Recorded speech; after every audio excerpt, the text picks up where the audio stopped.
All right, so my guest today on the First Time Story broadcast is photographer, traveler, cyclist, and veteran of businesses large and small, bringing personal art to professional workspaces, Kevin Wenning.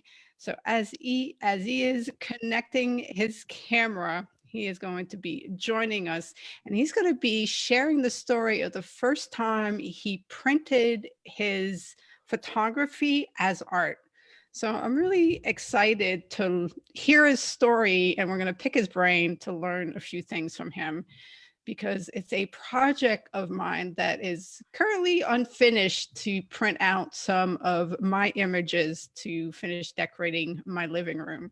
So I want to print out the pictures from my travels and put those up on the walls downstairs in the living room. My pictures are nowhere near the quality of Kevin, so we'll have to talk to him after he tells us a story on what's the worst quality pictures that we can print or somehow fix before we print. So the beauty of live broadcasting, technical difficulties. It's fun, it's challenging, it's interesting, and that's the way that this goes. Actually, I probably should have waited to introduce him because when there he is. Oh man, look at all those pictures behind you. Let's see. Okay. Sorry, All right. I was messing with my camera last night because I was trying something and yeah, forgot to hook it back up. Glad to All be right. here with you. Thanks for the preamble introduction there. Yes. I was gonna say, I went ahead and introduced you. I love your pictures, man. That's beautiful. All right. Well, it is such a pleasure to have you here, Kevin. Did I say your last name correctly? Wenning? That is correct. That is correct. All right. So let's start before we get in your story. Let's back the train up and let's find out how you even got interested in the photography. So the printing and the photography are one in the same path, I guess, but they started separately. When I was doing the photography, when I started the photography, I was working for a small company, and we had a lot of print media, and all of our website media was done by an outside company. And one day they just went out of business, and we had to have something printed in a catalog in like 3 weeks. So the owner came to me and he goes, "You're a creative person. You like photography, right?" I was like, "I've dabbled, but I'm no expert." He goes, "Here's the credit card. Go buy whatever you need. We're going to shoot this thing ourselves." I was like, "Okay, sure." And the first 2-3 years I did that, it was awful. Going back now, we got the job done, but it was just awful. And at the time, I call that production photography. That's just, get the product photographed, meet a client's need. And it's nothing like, like these photos behind me. I wasn't shooting anything like that at the time. It was simply go into the studio, work with a stylist, make it match a layout for a website, for a catalog, for whatever print media. And then following on that, I did a lot of architecture where I worked with real estate agents and properties where we were doing interiors of their properties. I did a little bit of travel photography for a while and just decided that's not for me. So now I do the photography for myself, for my passion, for my own interest. Because at least for me, those two, trying to do them together, I was losing the joy of just going and taking photos and practicing it. Now I've built a business around that whole thing, but that was kind of my path with photography. Okay, so you were just all self-taught, or were you taking courses and classes here and there to kind of improve your skills? Or because you did get thrown into it. So how did you improve your skills? So when I first started, I had a couple of friends that still are professional photographers of various sorts. The guy that I primarily worked with, his name is Ricardo. He took me to a couple of his shoots, showed me how he sets up his lights, how he sets up his camera, and how he works with the models, how he prepares things. So I went and worked with somebody. I didn't have any clue what was going on because he's showing me all of the technical aspects of making a photo. So I learned the technical aspects from another photographer. And then the deeper I got into photography, I realized the technical side of it is just one thing. That's like, okay, I can, like on my car, I know how to change my oil, I can change my brakes, I can change my tire if I have a problem. Those are the technical aspects of it. But could I go out and race my car and drive it like a madman? No, I would crash. Same thing goes with for photography. Just learning how to operate your camera doesn't make you a good photographer. That's something you have to learn by just practicing, getting out there. And yeah, I did a lot of online learning. Was part of several photography groups for a couple of years where you work with other photographers, you give critiques, you help each other. So all self-taught though. I didn't go to school for it. I learned by watching other people, and then also traveling with other photographers. And Oh, I find that when you go out and shoot with other photographers, and especially go to a new place, you learn things that you wouldn't just working at home. Working in the studio, working on desktop photos is far different than going out and shooting a landscape and photographing, say, a street scene in Cuba, which is that one over there, and just learning from other photographers how they see the scene and how they would capture it. So self-taught is definitely not a bad thing whatsoever, but you can't be solely self-taught because you're going to just get into your habits. So working with other photographers as well, I definitely would recommend that. That takes your self-learning to a whole nother level. oh, I like that. Yeah, that's what a great group of people to travel with as well. Other photographers. That's really smart. So now let's get into your story on how you came about printing your first photography, and then this, knew that it was art and it took things in a different direction. So take us back to taking that particular picture. So I want to tell this in two separate stories, I guess. The company that I was working for when I first started my photography, that's where I also started learning to do some prints. And in that small company, that kind of became my role. Whenever there was a new thing that needed done in the company, I would spearhead that new development. So there was a time when we started doing a lot of in-house printing. So we would do some canvas prints, some paper prints. We were trying to print like wall clings for going on like fat heads that would be like a picture that you can just stick onto your wall, that you can stick onto windows, whatever. So for about 3 months, I purchased all of the equipment to do that in-house, and I learned a lot about the printers and all of the inks and what kind of paper you can print on, what kind of canvas you can print on, and what's the difference between all of these things. And the big thing that I learned from that, and why I think that's important, is I learned that any Joe Schmo can print. There's not much to it. You don't have to have any kind of expertise. You can buy a machine yourself, and a lot of people do, and print their own images. So you can do just like a desktop printer, which is a fancy, desktop printer that you would have at your house, or you can get them much, much wider, print up to 60 inches. And then I went to, again, I went with a friend who did this professionally. We went to their shop in downtown Denver, where I live, and he showed me literally a basketball court size printer. He goes, "This is what we print on." So when you see a billboard, he's like, "We take that same image that you give us off of your phone, and we feed it in here. It's just a giant desktop printer. That's all it is." And it really, Wow. it's Yeah. the size of a basketball court. I was like, and it looks exactly like a desktop printer, obviously with different components in it, but roughly the same thing. So when I was learning, I fed it in. I wasn't an expert photographer at that point. This is when I was stumbling through trying to learn things. So I put in a lot of my own photos at that point to learn how to do this printing process for this company that I was developing this business division around. And at the time, I thought it was good. I thought I knew what I was doing. I understood how the machine worked, the print profiles worked, what kind of photos it would accept. And the big thing that I learned from that, number one, is anybody can do it. So the next step was, it's super cheap.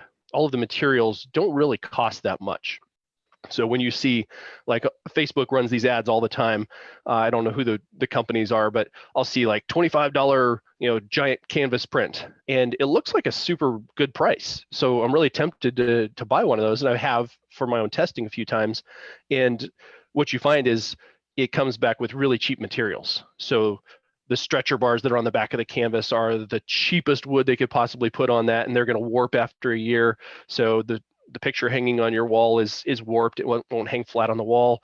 The canvas is cheap. The inks they use are cheap. So you can get a decent print for fairly inexpensive. But those are probably people that are doing it out of their garage, out of a small shop, out of their home, that are trying just to get into the market.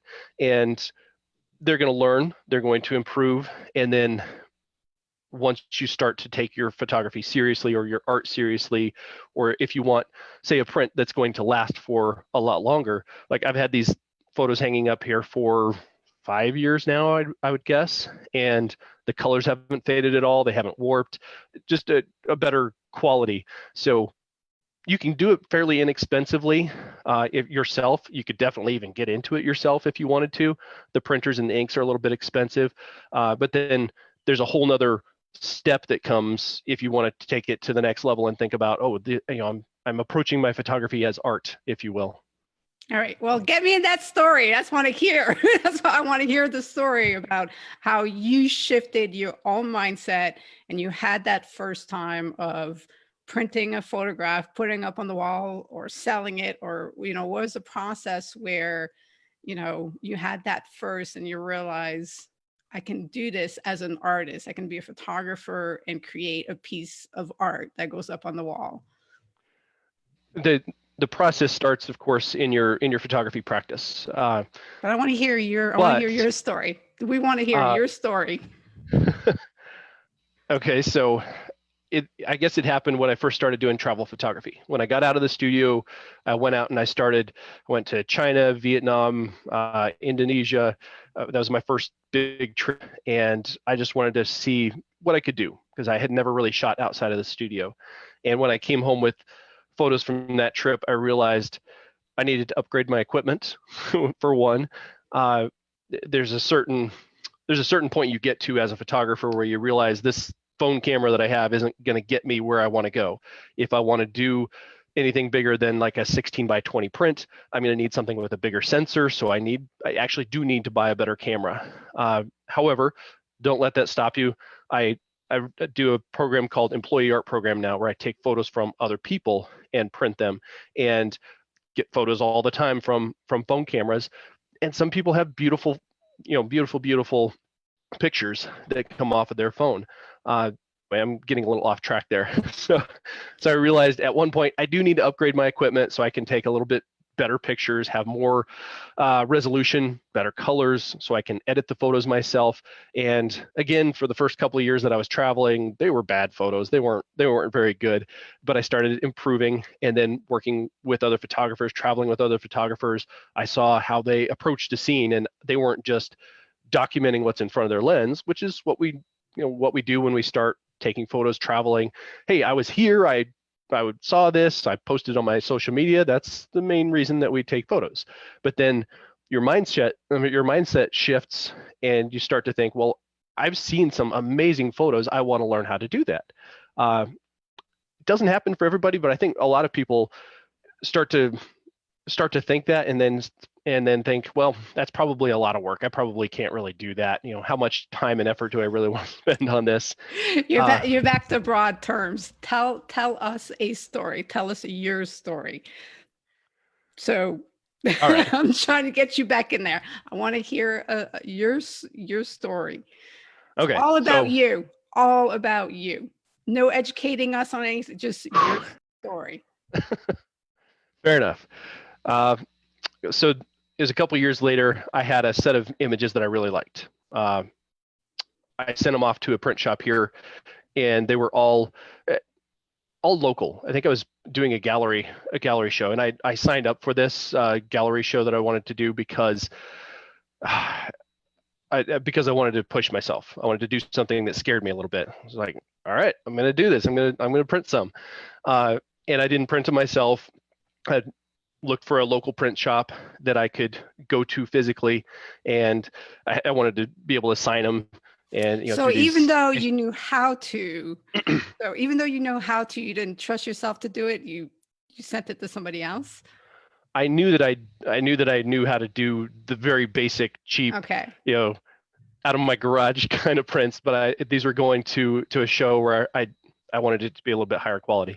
So tell us about, because you're stepping out of your comfort zone, applying. So did you have to apply for the show? Did you have to send them some pictures and say, these are the ones that we want to display, and then wait for them to get back with you? What was that process like?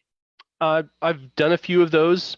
There's a website called Call for Entry Cafe Arts, and they send out call for entry all the time with dozens and dozens all over the country with different things that you can apply to. Usually they're juried and you have to pay for them. This one was a local show where I just knew the people that were putting it on. They knew I had some photos of the things they wanted to put in the show. So I just knew them. I said, hey, I'd really like to do this. So I didn't have to apply. But I didn't tell them that I wasn't a professional printing photographer at that time, that I didn't really know what I was doing. They just had seen some photos of mine online. I showed them an online portfolio and they said, yeah, that looks good for the show. So then I went home and went, uh-oh, what did I just sign up for? I don't know how to do this. And then I gathered up a handful of images, just shot them off to the printer that I had found at that point. And they called me back the next day. He said, we can use these, but do you want a few pointers? I go, uh-oh, what did I do wrong already?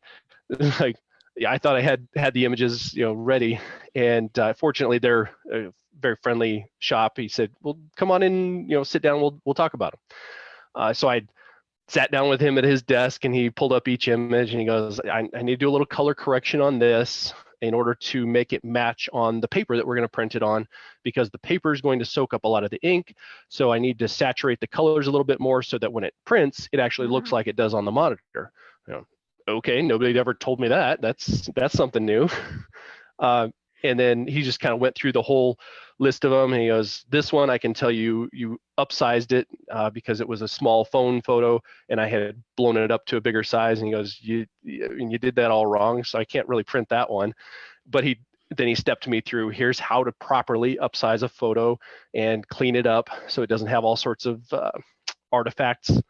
So if you scale a photo too big, it's going to start to break and it's going to start to look pixely. So he walked me through how to fix that, showed me all the different softwares they use, introduced me to things that I had done when I printed my own photos in the shop that I was working for, but at a whole nother level. And this is kind of the difference too between shooting with your phone and shooting with a professional camera. You just take your craft a little more seriously, learn all of those little details that make a huge difference, and why somebody charges $25 and why somebody charges $150. What's the difference between those two? And now I'm usually printing. So those images I think cost me around $80 a piece to print and frame.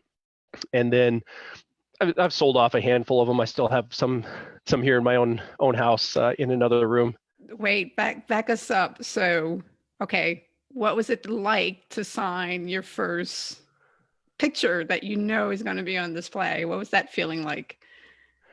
Initially, it was very, very, very cool. And I went back to that same shop after they printed them, and he had all my pictures laying out there in the back, and he handed me one of these pens, one of these ink pens, or what do they call them? I don't know. It's a special pen to sign these images. And he had me practice writing my signature because it's a permanent image, that's already printed. I can't erase it and do it over. So he had me practice that for about 15 minutes. And he goes, yep, that looks good. Are you ready to sign them? Oh, okay, I guess. I screwed up one. We had to cut the bottom off of it, sign it again. And, but they all came out just fine. The coolest was I think it was like a couple months after that, a friend saw a photo that I posted on Facebook and he says, I want to buy that. I really want that for my house. So I have a series of images that are like, 1 of 250. So I've got in the art world, not that I'm an art aficionado, but if you're going to do these sort of prints, you usually have an open series of prints, which is like anybody can buy as many as they want, and I'll print these as many as you want. And then you've got a limited series, and then you've got a custom series, which is like 1 of 10. You're only going to do 10 prints ever, and that's the ones that you can charge more for. So I had one of those for him. I had the 1 of 10, and he really wanted to pay for it. the fun part of that was delivering it to him and going back and forth a little bit on the framing too, because the just printing, that's the easy part. A next step that you get to, just printing it, putting the signature on it, and then you got to figure out, how am I going to hang this on the wall? Do I do I match? I'm sorry, you wanted to ask a question there? No, because I was saying, well, now speaking of things hanging on the wall, so you picked up your picture, you signed them, and you brought them to where they were going to be exhibited, trusted them there, and then you came back so that they do an official like art exhibition with the wine and people walking around. Like, was it your name under the picture? Like, what was that like? What happened next? I didn't attend. What? Why not? I don't like to talk about it. Oh, It's okay. and I've since changed my approach to that. I love standing and talking. People are going to ask the same question. Everybody that comes through wants to ask, where did you take that? Tell me the story. How did you take that photo? What were you thinking? And you kind of have the same conversation over and over again. But at the time, I was thinking, I don't want to know what people think of these, because I wasn't very confident in what I was doing either. I went through and previewed, when they had them all hung before the show, and I was happy with the way that they all looked, but I didn't want to attend because I was just afraid of what people were going to say about them, because I wasn't even that confident with those photos. Oh, wow. Interesting. Okay. Well, And I so I do an interview series with folks where we talk about their art, and I find that a lot, especially with artists uh, who don't want any kind of fame or notoriety for what they do. They don't want to talk about their art, because their art is supposed to stand on its own, right? If I have to explain it and talk about it, then clearly I'm not a good artist. Is their philosophy. And then you got another set of people who do want to get out there and get a message out and start helping other people learn, here's how to do the techniques, here's how to see things, here's how to approach your art. So I've evolved a little bit since then. I think it's necessary to talk about why we do these things and how to do these things, because people are curious. But at the time, it was just overwhelming. I didn't want to do it. okay. Well, that's interesting. So what was the evolvement process like? Because obviously going from not attending your first art opening of your picked photographs to feeling confident that you're able to sell your photograph, that's a pretty big leap. So how did that process, like, how did you go from that one point to the next? Well, I think I touched on this a couple months after that show. I had posted a photo online, and somebody contacted me and wanted to So purchase it. it was your friend's first desire to purchase one of your pictures that got you over that hump then. And at that show, a few of those sold. I didn't meet the people. They purchased them there and took them home, so I didn't meet whoever bought them. That was a little bit of validation. But then the friend who saw it, and I knew this person, I had to, or I didn't have to, but I delivered it to him face to face. Loved it. They hung it. Him and his wife hung it in their bedroom, in their home, where they were going to see it every day. So just that sense of, wow, somebody I know who could any day wake up and go, you know what, I don't really like that photo. He could call me up and say, Kevin, I don't like this picture anymore. But we talk frequently, and he still has it hanging in his home. So just that experience shifted my reality a little bit. And then working with other photographers, because I'm self-taught, I've picked up things along the way from other people who are generous enough to share their knowledge and their tips and tricks with me. So when you go that route, you feel like, you know what, I should probably put this out there, because some other people might be having the same problems I was having when I got started, and I just really want to share. Yeah, well, that's good. The passing it on. Now, I mean, obviously, though, you learned so that guy who taught you took his time and explained to you what he was going to do, how he was going to print it, how it was going to come out. I mean, that's some pretty priceless, free. I mean, ultimately you paid for it because you paid for the picture, but guidance, advice, and education. Uh, it could have turned so much differently if you'd gone to somebody who hadn't cared and would just have printed the picture and said, "Here you go," versus, I mean, you really lucked out with that person. Are you Without a still, doubt. yeah, Yeah. are you still in contact with that person, or it was Yeah. just, or I yeah. I use that print shop for most of my work, and I use a couple of different labs across the country when I want to ship to a certain place or I want a certain kind of print that they don't do at my local shop. But yeah, having somebody that I can go sit down with and talk to in person has been priceless. And I find the same is true across most states, at least if you live in a major area. There are quality print shops that do these sort of things. And the key for me when I went in there and I was looking for a shop to do most of my work with, um, I knew from my previous experience, they have this giant printer. They can print anything. It could be a billboard, it could be a banner, it could be a wall cling that hangs on the wall, it could be a wrap for your car. That's not, I mean, that's a graphics shop that can print anything. When I went into this one place, all they had on the walls was their own photos and photos from their clients. They are specifically a photography, printing and framing shop, which got me really excited because I didn't see anything else in the shop. I was like, these people know what they're doing with photos. I definitely want to learn from these guys. So out of those 4 photos that you displayed, what was your favorite one and what was it of?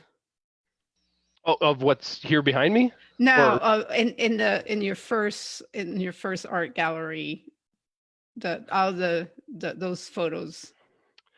the first set that I did, that's a good question. I printed several travel photos, and my favorite from that set was actually, it's right outside. I'm going to grab it and I'll show it to Okay, you. thank you.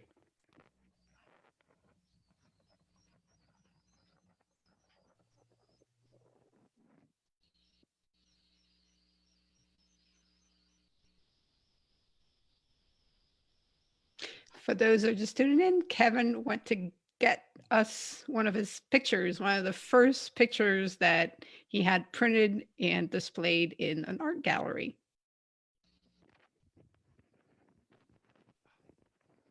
There we go. All right. Um, I feel like I should so, have a drum roll. ta-da! Well, so this was my initial favorite image. Got a little Oh, light on there. This is yeah. the Yulong From Bridge Germany, in. This one is in Yangshuo, China. China. Okay.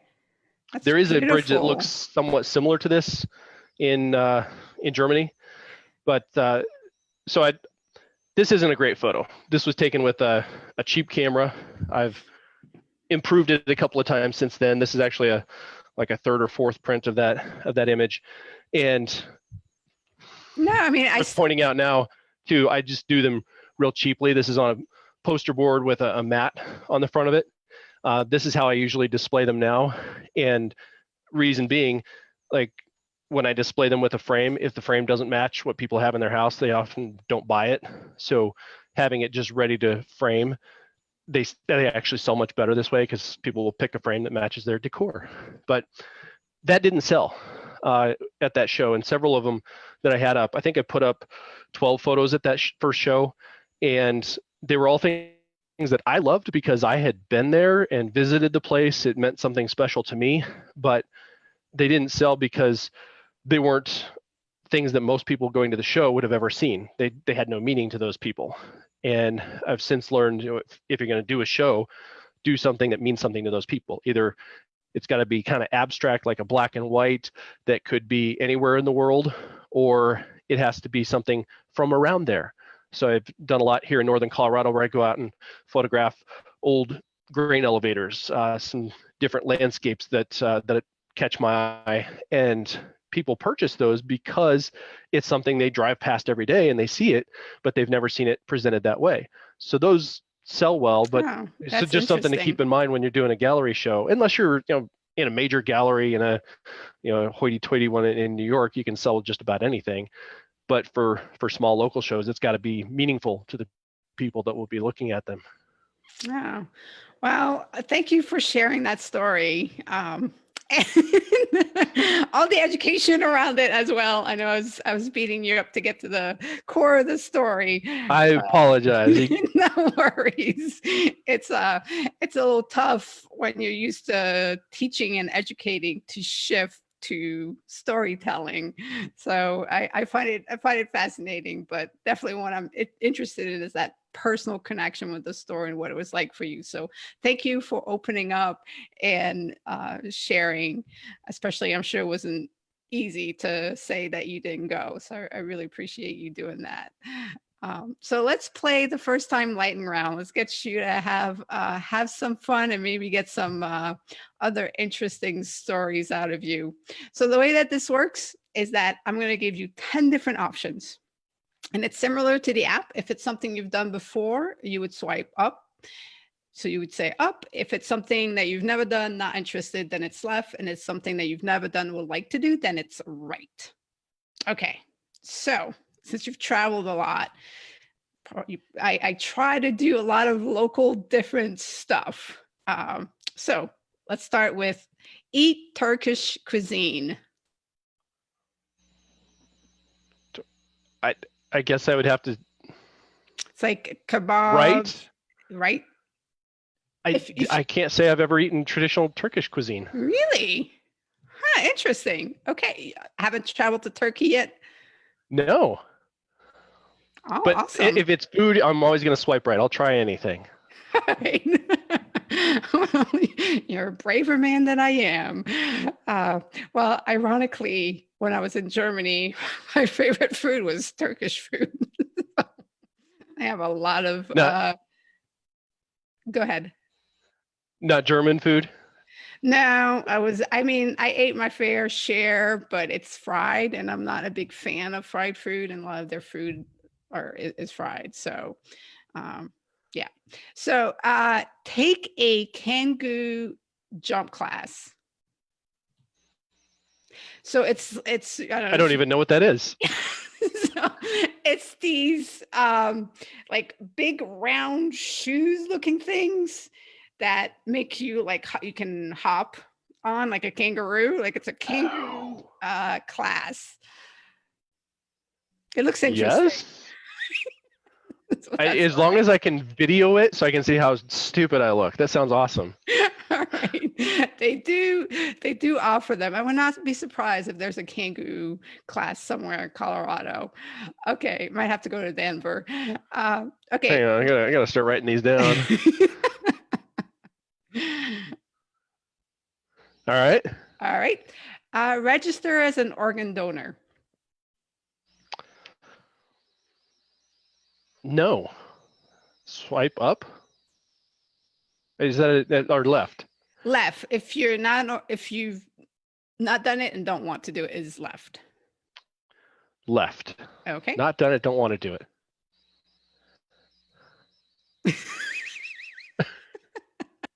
Wait, What? you would register as an organ donor. I'm confused. No. Or you don't want to.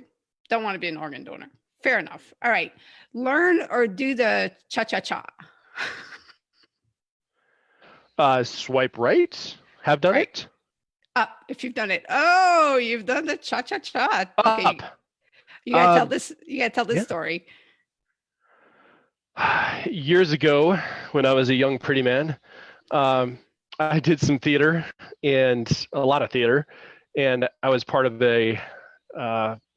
Anyway, it was part of a theater, and we were practicing for a big number. One of my friends came to the rehearsal, and he said, "You cannot dance. What are you doing up there with these people?" I said, "What do you mean?" He goes, "Come with me to the club this weekend. I got a few things I want to show you." So we went to can't remember, it was a salsa night, and we were there for like 3 hours, and we got all sorts of lessons on different dances. That was the one that I enjoyed the most. Oh, Could I still do it? awesome. Probably not. But he came to the show once we launched the show, and he said, "You're slightly less terrible now." That's a Like, "Oh, I great boost of appreciate that. confidence. Thanks." Yeah. What are friends for? Yeah. All right. Well, at least he took you to a class. He was trying to help. Exactly. Okay. Do sponging, the craft. All right, you're gonna have to explain that one to me too. Is it So what I'm thinking? yeah, you work with different sponges and on a canvas or on the wall or so paint and Uh, sponges. I have not done that in a creative way, so I'm gonna say swipe right. I've done that in like painting an office, painting. I did a lot of construction for years, and that was part of the deal. I remember one specific study we did in like a deep purple, and it was, but it was this giant sponge that we were putting kind of decorative patterns on the wall. So that's the sponging I've done, but not in a crafty, Not in artsy way. crafty way. Okay. Well, that would be a good baseline, and then you can get creative with it. You could try and duplicate one of your pictures with sponges. That's no, that's a creative path I haven't thought of at all. Hmm. It's dangerous when my creative juices get going. Okay. All right. Nothing about creative about this next one. Have you ever cleaned out the gutters? Yeah. Swipe right on that one. On my It's own up. house, no. Yeah. Up if What? you've done it. Okay. Yeah. Uh, So in other when I people's was houses. when I was between 9 and 16, when I was a little kid, I mowed lawns in the neighborhood. And me and my brothers mowed lawns in our neighborhood. That's how we made all of our money for whatever we wanted to do. And at the end of the season, when it was fall, all the little old ladies would bake us cake and give us a Coke and say, "Can you come over and clean out my gutters?" Sure, I mean, you're going to pay for it. So yes, cleaned out many many gutters. Huh. My first home, my first that I bought, I didn't realize that was something you were supposed to do. And thankfully, one of my neighbors was nice enough to, he's like, do you want me to clean out your gutters? I'm like, huh, what? And he goes, those things up there, you have to clean them out. And I was like, oh, thank you. That's a So thing. Okay. yeah, exactly.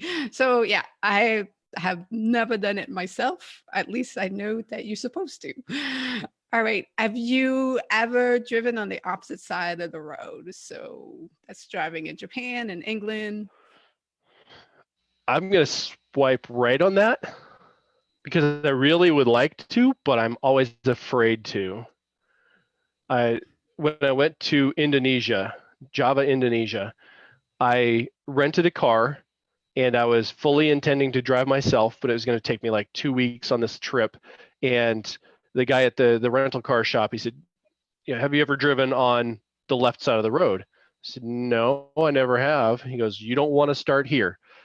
And so he called a friend and he goes, my friend here that just rented a car, he needs a driver for the next 2 weeks. So I paid a guy to drive for me. So glad I did.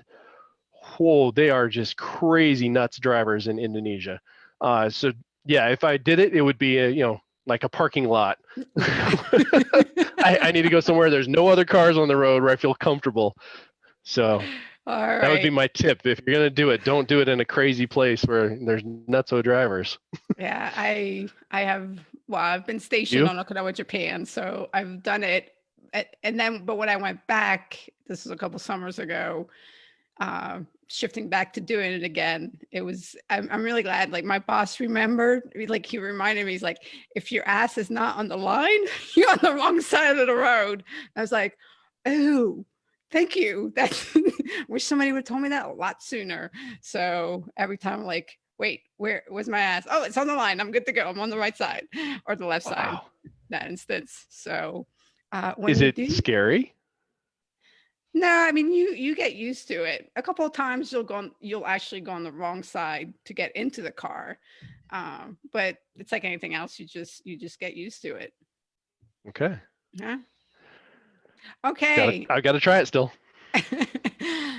I'm sure you will, and I would definitely recommend. Yeah, there are certain places where it's a little too crazy. Have you ever had your teeth whitened? Yes. So So I'm that's going an to swipe up. up on that one. Okay. Go to a haunted house. Yes, swipe up. Do you remember your first haunted house? I remember going when I was a kid to a friend's house where they had built a haunted house in their basement, and I thought this is going to be just dumb because this can't be any good.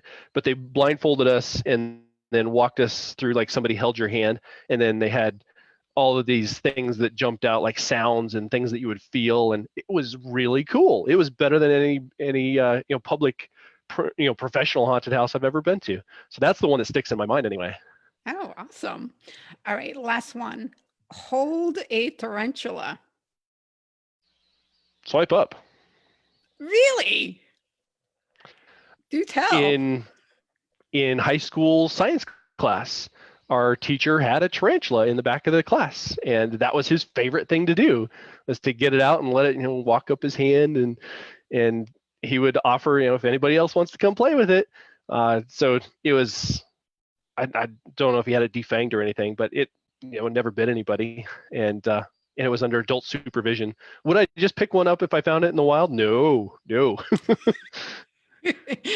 So you know what's crazy? I'm starting to get a sixth sense for these things. So when I look at my list to make the list for someone, something will just pop up. Like I knew you were gonna say that you had done it. It's just really, I'm really getting a sixth sense for this stuff. So I'm gonna have to further discover that so I can start like guessing what people have done or not done. Oh, this is good, because in listening to your episodes, I wasn't sure if these were like your own things that you were just curious about for yourself, or if they were based on the guest you're talking to. So that's good to know. Yeah. So okay. So next question is today's prompt. It's a bit of a might be a tough one to answer depending what it is. So the prompt for today is first time stealing. So first time you stole something. I remember the one that I feel really bad about. I don't remember what I stole. I just remember this was again in high school, and it was at lunch. I must have stolen something out of somebody's lunch, and it was this girl that I was afraid of, and she was really pretty, and I wanted her to like me, but for some reason she had something in her lunch that I wanted, and I took it, and she came back and she knew that it was gone, and somehow she knew that it was me. And I was just sitting there like, I didn't do it. What are you talking about? Yeah, that one for some reason still sticks in my memory. Oh man. So it is true that boys pick on the girls that they like, or they do things they shouldn't do because they like a girl. Okay. We only get slightly better when we're older. We're still terrible. So my first time stealing, I was very young. I was either between 5 and 7 years old, and me and one of my older brothers, we used to sneak into a neighbor's garden, and we would steal the baby carrots and the sweet peas, and we would eat them. And we did get caught. So if you can imagine little kids sneaking into gardens and pulling out vegetables and running out. Not really. That's a strange one to be stealing, especially as a kid. Well, and I have to say, to this day, in my mind, that's still the best carrots I've ever had. So it was worth it. Yeah, it was. And I don't think we got grounded. I don't remember getting grounded after we got caught. We got told to stop doing it, and I'm pretty sure we stopped. Possibly. I blocked out the rest. All right. So the last question is, how are you making the best of the current situation, everything that's happening with the COVID-19 pandemic? Oh, that's a loaded question. So I've worked from home for the last 6 years. Nothing's changed there. But family at home. My wife's working in the next room. She does medicine. She does telehealth, so she's talking to patients every day from home. We've got a 4-year-old and a 2-year-old in the house. So we try and take a walk every day as a family. Just get out of the house for a little bit, get a bit of fresh air, even if it's cold. So we're, as a family, if we're forced to be together, we got to get out and do something, even if we can't, go to the park that the kids want to do. And usually we walk by the park and we have to say, no, we can't go there today, maybe later. But yeah, just getting out and doing a little bit of a walk every day. All right. Well, that's good that at least both of you are used to working from home and you have your space and everything set up to successfully do that. Yeah, having a space to work from is key for sure. Yeah. Rather than at the dining room table with the kids climbing on you. Yeah. or the cat or whatever other things running around your house. All Yep. right. Well, Kevin, I really appreciate you coming on and being such a good sport and sharing your story. Thank you very much. Sorry I didn't get to all the story bits, but I very much enjoyed the conversation. Thanks for guiding me. Awesome.